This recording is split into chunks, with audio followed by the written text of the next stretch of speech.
안녕하세요, 학신입니다. 이지바이오 전자공시 사업 설명을 들어가 보도록 할게요. 시작을 하면은 이렇게 나와 있는데 상장회사, 비상장회사 몇 개가 연결되어 있는지 뭐 이렇게 연결 대상 종속회사라 나온다. 상장은 코스닥, 코스피에 상장되어 있는 상장회사와 비상장회사의 장점이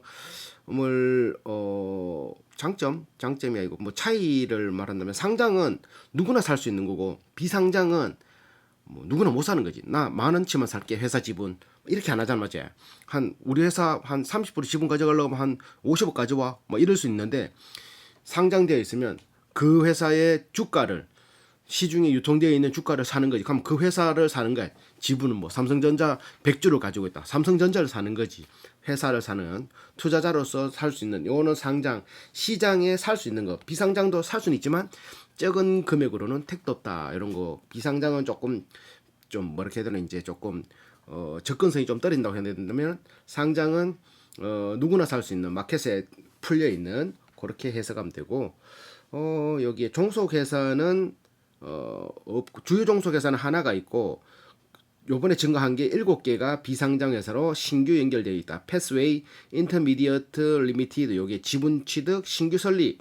패스웨이사의 타일랜드, 베트남, USA, 스페인, 차이나 이렇게까지 쭉 확 늘려버린 것도 맞죠? 21년 확 늘렸다. 회사는 이지바이오라고 하고 영문으로는 이지바이오. 자, 코스닥에 재상장되었다. 원래 있었는데 이제 인적 분할을 하면서 재상장되었다. 중견기업에 해당되고 동물용 약품 배합 사료 기능성 식품 제조 판매를 제품 제조 판매를 목적으로 하는 사업. 요게 본 일이라는 거지. 요거와는 상관없이 뭐 임대 수익 또 뭐야 뭐 돈 빌려줬는데 그 이자 수익 이자 비용 뭐 또 뭐 주가 주식에 투자할 수 있고 뭐 채권에 투자할 수 있고 뭐 그런 것들은 영업과는 상관없는 수익이라고 해서 기타 수익, 금융 수익 뭐 이런 걸로 빼서 당기 수익 내잖아요. 그런 것처럼 얘들의 주 목적은 요런 게 요 항생제 대체 뭐 물질 개발, 농산물, 축산물, 사료 원료 뭐 수출 입어 뭐 농약, 비료 제조 판매 수출 뭐 이런 기술 용역, 호재 관련된 부서의 사업 일체 경영 자문 다 하네 얘들. 뭐 이런 식으로 쭉 자기들이 하는 일이 있다. 얘들의 모회사라고 할 수 있는 건 이지홀딩스가 있다. 이지홀딩스를 포함해서 57개의 계열 회사가 있다. 57개. 엄청나다. 자, 자본금은 34억, 주식수는 3,400만 주. 자, 2020년 자본금 11억으로 시작을 해서 20년 무상증자를 한번 하고 주식 분할, 액면 분할을 한번 한 것 같네. 자, 500원짜리가 100원이 됐잖아, 맞지? 그럼 5, 6에 30, 5, 8에 40, 3,400만 주 됐지? 자, 주식 총수는 3,400만 주다. 자, 또 뭐있노? 여기 보면 사업 아까 전에 이게 요번에 이렇게 늘어난 게 이게 자돈사업부 돼지 사료 부분이 아이원 외 제품이 이지바이오 사료 제품이 있다라면 이제 첨가제 부분으로서는 리피덜 앤드 파워 요런 게 회사 이지바이오 패스웨이 요쪽이 이제 첨가제를 만드는 신사업으로 신사업도 아니지 있는 사업을 흡수하고 했는 요거 치러놓은 개혁의 신사업으로 편입된 거. 요거는 인터미디어가 다 요거를 흡수하고 있는 거지. 패스웨이 인터미디어트가 요 밑에 6가지 회사들을 타일랜드, 베트남, USA, 스페인 뭐 이렇게 다 가지고 있다. 지분을 이렇게 보면 된다. 그래서 매출을 보면 사료 부분 매출이 715억, 첨가제 부분 매출이 608억인데 영업이익을 보더라도 첨가제가 109억으로 한 17% 나오고 사료 부분은 영업이익 7% 나와 7%. 그러니까 첨가제가 고부가가치 사업이란 거지. 고부가가치 사업이다. 첨가제가. 자, 또 뭐 자돈 사료 부분은 사료 전용 생산 시설, 원료 소싱, 능력 가공 기술 노하우들이 필요하고 어린 가축, 자돈, 돼지 새끼, 예민한 소화 기관에 맞춰 유제품 원료 사용, 아이고 다수의 첨가제 투입, 원료의 특수성을 고려해야 되고 자돈 사료 시장의 신규 진입 장벽으로서도 역할을 하고 있다. 애기 돼지한테 어떤 거를 먹였더니만 잘 큰다. 어떤 회사 거는 잘 안 크더라. 그거보다는 이게 더 잘 크던데 이런 것들 자체가 신규 진입 장벽일 수 있다. 새로운 거 먹일 수는 없잖아. 이때까지 잘 크던 거 먹어야 되는데 괜히 또 뭐고 이거 첨가제 사료 잘못 바꿨다가 막 설사하고 혹은 뭐 잘 안 살 안 찌고 막 이랬구만 이 뭐 별로 안 좋잖아요. 그러니까 평상시 뭐 신뢰도가 있는 평상시 먹이던 거 쓰는 게 좋다. 입소문 타는 게 좋다. 이 말이겠지. 첨가제 부분은 밸류 체인에서 가장 고부가치 사업 마진이 높으니까 친환경 무항생제 식육 생산 트렌드에 맞게 가축의 장 건강 개선하여 가축의 성장을 촉진하고 사료 내 다양한 영양소의 소화 증진을 하여 자원 절약 및 원가 절약감을 실현해서 안전한 먹거리를 생산할 수 있는 방향으로 진화되고 있다. 산업의 특징을 보면은 양질의 고기, 부산물 등을 얻기 위해서 필요한 그 중요한 투입 자원이다. 사료 안 하고 그냥 뭐 짬밥 사람들 먹는 짬밥 먹이면은 살은 찌지만 짧은 시간 안에 최대 효과를 내게 하려면은 이런 게 좀 이렇게 중요한 투입 자원이라고 볼 수 있는 거지. 육류 소비가 증가하면서 전방 산업인 축산업 규모가 커짐에 따라서 지속적인 성장세를 보이고 있다. 돼지고기를 옛날보다 더 많이 먹으니까 엄청나게 먹으니까. 자, 사료 첨가제 부분을 보더라도 항생제 남용에 대한 우려가 높아지고 대체적인 사료 첨가제의 수요가 증가할 수밖에 없다. 왜?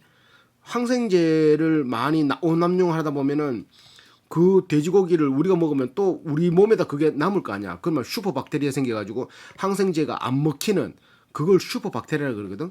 그럼 그거에 대한 우리 코로나 뭐 예를 들면 코로나 바이러스 처음에 났을 때는 기급을 했잖아. 막 죽고 하니까 뭐 대체제란데 이게 치료제가 없으니까 이 항생제 슈퍼박테리아에 대한 뭐 치료제가 없으면 그걸 죽이는 그게 없으면은 난리 난다는 거지. 그래 그런 확률을 줄이고자 항생제 남용을 줄이고 돼지 뭐 축산업 뭐 어업 이런 것들 다 우리가 키우는 거 농산물 뭐 이렇게 쌀 농사할 때도 농약 덜 쓰고 항생제 좀 덜 쓰고 막 이래 가지고 키워서 그게 몸에 들어오는 우리한테 어차피 들어오는 거니까 맞지? 그런 것처럼 요즘은 해양에 미세 플라스틱 그게 고기들 막 위에 들어가 있고 막 첨가돼 있다 그러잖아 맞지? 그런 것처럼 인류가 뿌린 재앙이 그대로 돌아오긴 하는데 지금이라도 좀 줄이자. 그런 것들이 대체적인 사료 첨가제의 수요가 증가하는 걸로 보인다. 이렇게 하고 자동 돼지 사료 부분 쪽에는 대한민국은 1,100만 두의 돼지를 사육하고 있고 세계 7위.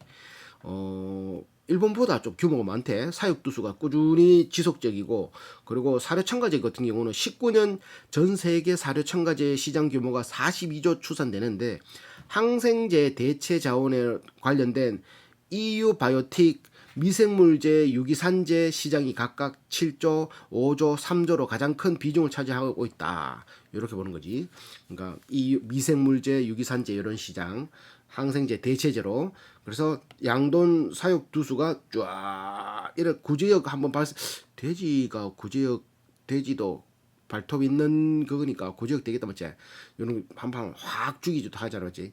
엄청나게 10년 전과 얼마 상승하는 거야? 계속 상승하고 있는 거지. 이거 사육은 왜 돼지고기를 계속 소비가 일어나니까 사료 첨가제는 효소가 성장률이 9.3% 그리고 추출제도 8.8%의 영향을 성장을 하고 있었다. 경기 변동 특성을 보면 자동 사업은 축산물 중 가장 비중이 높은 돈육, 돼지고기가 축산물이 중에 비중이 가장 높은 뭐이라 닭 이런 거 오리 뭐 소보다는 기호품과는 달리 필수제로서 경기 변동에 따른 수요 변동이 낮다. 필수적으로 거의 뭐 회식 가든지 뭐 웬만하면 소고기 회식 잘 안 가잖아. 돼지고기 하지.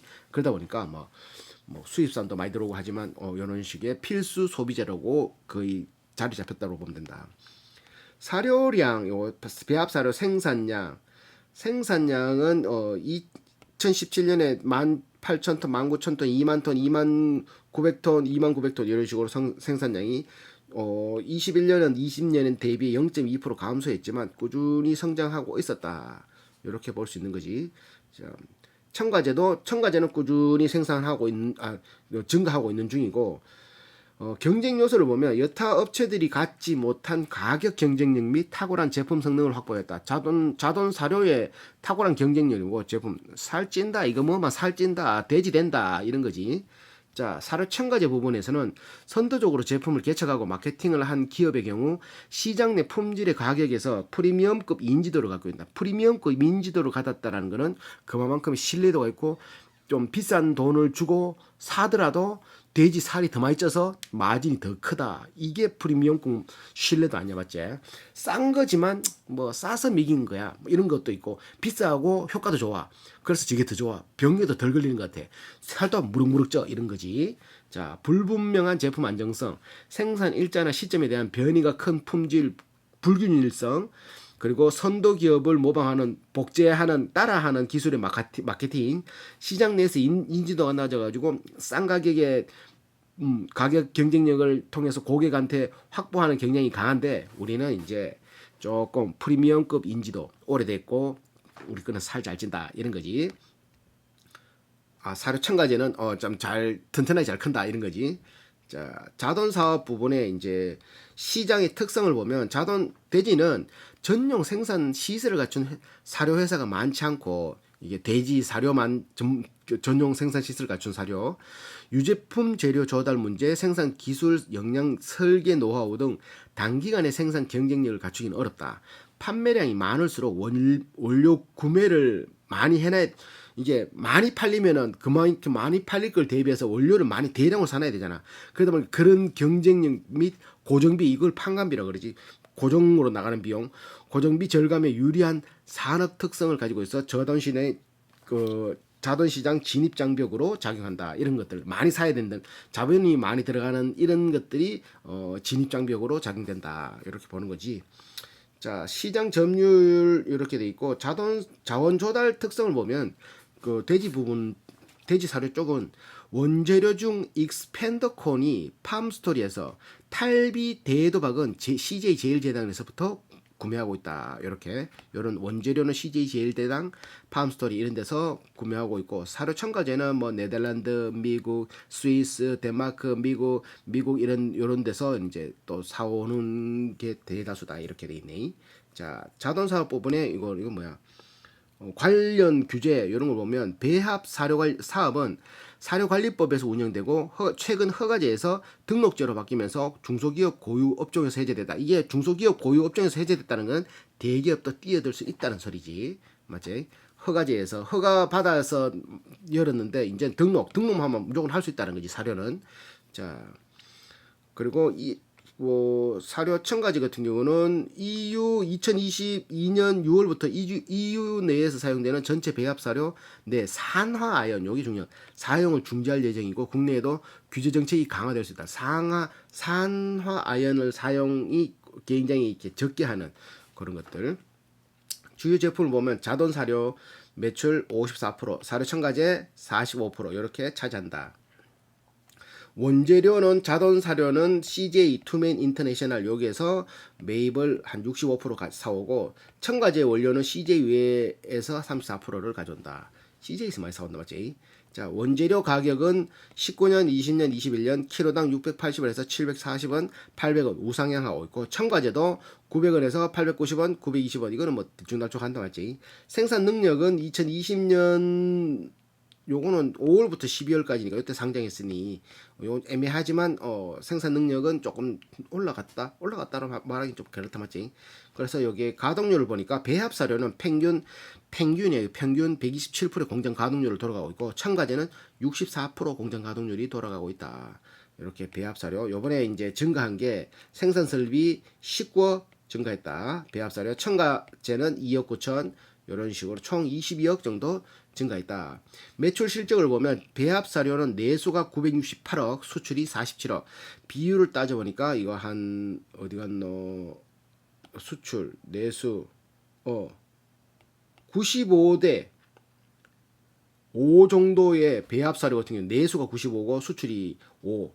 상품 매출은 173억 대 124억, 58대 한 6대 4 비율이고 배합 사료 상품 만들어 놓은 걸 바로 파는 요 배합 사료 이런 거는 이제 그 5대 5 비율 정도 되고 6대 4 비율 정도 되고 그래서 전체적으로 보니까 내수가 1150억, 수출이 172억. 그러니까 86대 한 14 이렇게 비율을 수출이 한 1.5, 1.5한다 15%, 내수가 한 85% 요렇게 정도 보면 된다. 판매 경로는 거의 직거래 방식, 첨가제도 직거래 방식 이렇게 이루어지고 판매 방법은 주문 생산 판매 방식으로 주문이 들어오면 판매하는 방식, 거래처별로 선수금 미리 받든지 맞돈 30일, 60일, 90일에 거래조는 조건 맞돈 대지를 맞바꾼다.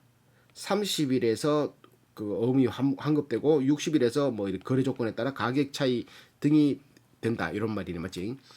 첨가제 같은 경우는 국내의 경우 주문 생산 판매 방식, 주문 들어오면 생산해서 판매하는 방식, 직접 판매 후 월 마감 후 월 말일 또는 월 말일에 수금. 그러니까 주문이 들어와서 생산한다는 거지. 주문이 들어오면 생산하고 돈 받고 뭐 이런 것들 주문 생산. 그러니까 재고 관리가 조금 수월할 수 있다 맞지? 또 이거 뭐고? 환율 10%가 하락하면은 5억 8천이 이득 보고 10%가 상승하면은 5억 8천이 까먹네. 얘들은 까먹네. 수출이 좀 적어서 그런가? 자, 그리고 부채 비율은 113%. 조금 요보다 조금 더 높았던 걸로 알고 있는데. 자, 주요 계약을 보면은 뭐 아트 엔터프라이즈의 계약 20년 했는데 만기가 23년 1월까지 리피돌 대리점 인증함 이런 것들 TT 60대 60일 안에 뭐 돈 받는 모이니. 자, 요거는 또 2034년까지 계약한 거 상하이 요게 중국 내 이지바이오의 다양한 제품을 이렇게 공급해서 제품 개발하는 거 2020년 12월 뭐 2022년 12월 뭐 이런 식으로 패스웨이 인터미디어 USA 이런 것들 주요 계약들이 있다. 연구개발 담당 조직을 보면 연구개발 담당 조직은 천안 입장 공장 내 위치하고 있고 총 9명의 전담 직원이 신제품 개발 미래지향적 가치 창출을 위한 핵심 연구를 진행하고 있다. 9명밖에 안 되네 맞지? 자, 그래서 연구개발비는 2021년에 17억 1.3%를 썼고 생각보다 많이 안 쓴다 맞지? 2020년에 11억 1.3% 생각보다 연구비가 이렇게 많이 높진 않다 맞지? 17억이 작은 돈은 아니지만 1%가 R&B로 투자한다라는 거는 생각보다 내가 생각했던 것보다는 좀 낮다라고 해석할 수 있지. 자, 재무 정보는 입으로